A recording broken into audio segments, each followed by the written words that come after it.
느헤미야 11장에는 사람들의 명단이 나옵니다. 그런데 그 사람들이 그렇게 저명한 사람들이 아닙니다. 그냥 저와 여러분들처럼 평범하고 그리고 common people, 아주 지극히 그냥 보통 우리가 볼 수 있는 사람들에 불과합니다. 그래서 저는 그 사람들을 everyday people, 그저 매일 볼 수 있는 평범한 사람들이다라고 부르고 싶습니다. 지극히 평범했지만 하나님께 쓰임받은 사람들이 됐다라는 게 이게 포인트입니다. 그러니까 여러분이 하나님께 쓰임받기 위해서 저명하고 이렇게 교양이 있고 많이 교육을 받고 어떤 그 높은 위치에 있어야 된다.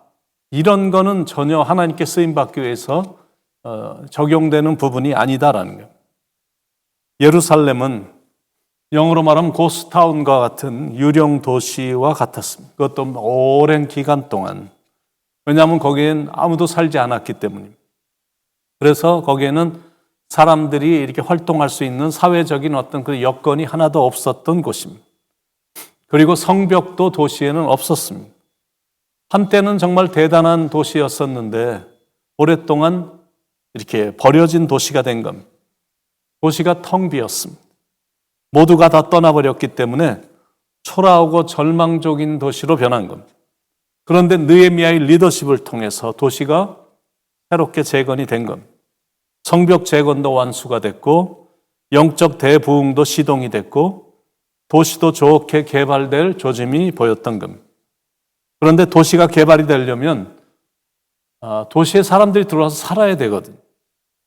그래서 지금 그 부분을 느헤미야가 백성들에게 도전을 주고 있는 겁니다. 그러자 느헤미야의 리더십이 이번에도 통해서 예루살렘에 거하기로 헌신한 사람들이 생겨난 겁니다.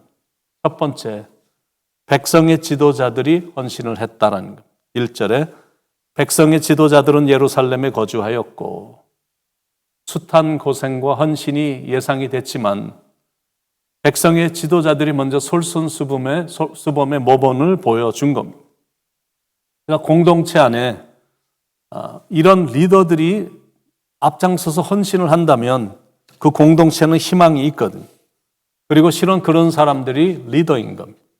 그냥 말만 하는 게 아니라 삶에서 보여주는 것.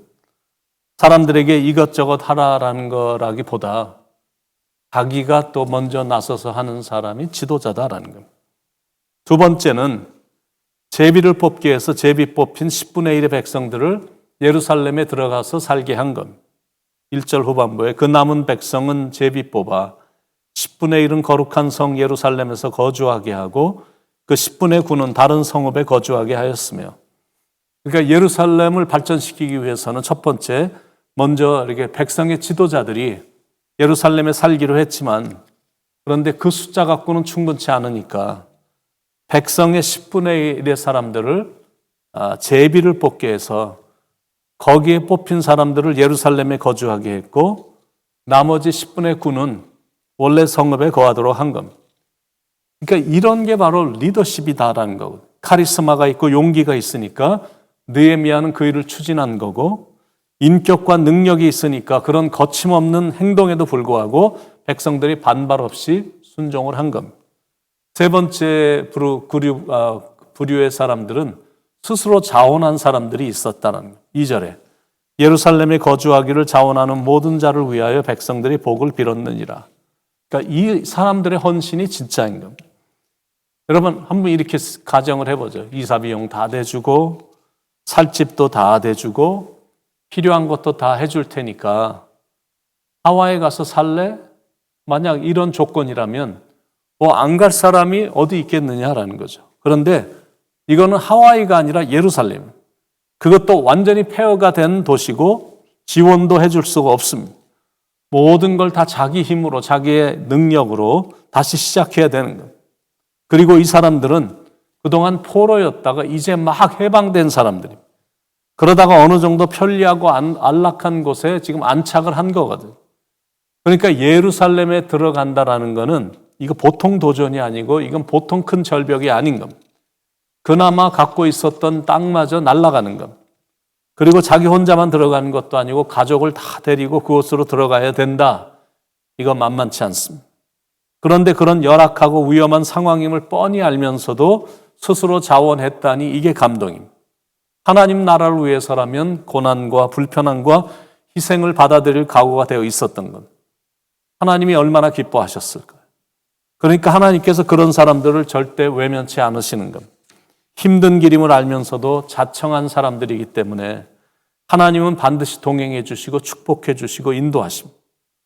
하나님의 사랑이 영원히 함께하리. 십자가의 길을 걷는 자에게 순교자의 삶을 사는 이에게 폐허가 된 예루살렘 성을 지켰던 유다와 베냐민 두 지파의 자손들로 인해서 예루살렘이 수도의 위치를 회복을 했습니다. 그런 사람들이 있었기 때문에 시간이 지나면서 예루살렘은 역사와 사회의 중심이 된 겁니다.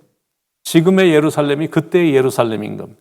그렇게 폐허가 됐었던 버려진 성이었는데 이렇게 번성하고 이렇게 많은 사람들이 몰려드는 세계의 중심의 성이 될 줄 누가 상상이나 했겠느냐라는 거죠. 하나님께서 3일 후면 프러싱 지역에 있는 성전으로 들어가게 해주십니다. 언젠가 우리 뉴욕 모자이크 교회가 프러싱의 중심이 될 겁니다. 하나님께 충성을 다하는 여러분 때문입니다. 희생하기 싫어서 예루살렘을 떠났던 사람들은 평생 변두리 사람들이 됐습니다. 편하고 화려하고 자신이 인정받을 만한 곳만 찾아다니면 결코 중심이 되지 못한다라는 교훈입니다. 그러니까 신앙생활이란 거는 적당하게 거리를 두고 하면 안 되는 겁니다. 왜냐하면 거리를 두고 신앙생활하면 그 사이로 반드시 사탄이 들어오기 때문에 그렇습니다.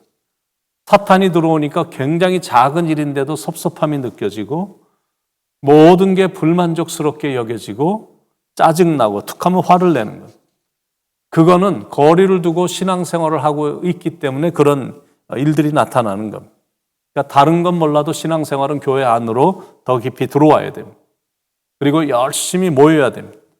그래서 모자이크 교회 중심도 되셔야 되고 그리고 교회 기둥도 되셔야 됩니다. 지도자이든지 직분자이든지 평신도이든지 그거는 it doesn't matter. 상관없습니다. 다른 건 몰라도 하나님 나라에 있어서는 중심이 되어야 된다는 거예요. 여러분이 바로 그런 핵심 인물이 되길 축원드립니다.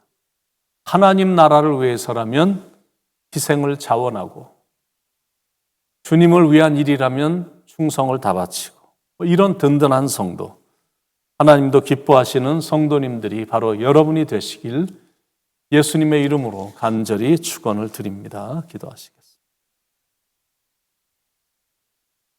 자원하고 헌신하고 희생하는 백성들이 있었기에 이렇게 든든한 도시가 탄생이 된 것처럼 교회 안에도 희생하고 헌신하고 자원하는 성도들이 여기저기서 일어날 때 든든한 하나님의 교회가 세워져서 하나님이 원하시는 많은 일들을 감당하는 능력의 교회로 서게 될 줄로 믿는데 이번에 우리가 프러싱으로 새 성전으로 들어가게 됐으니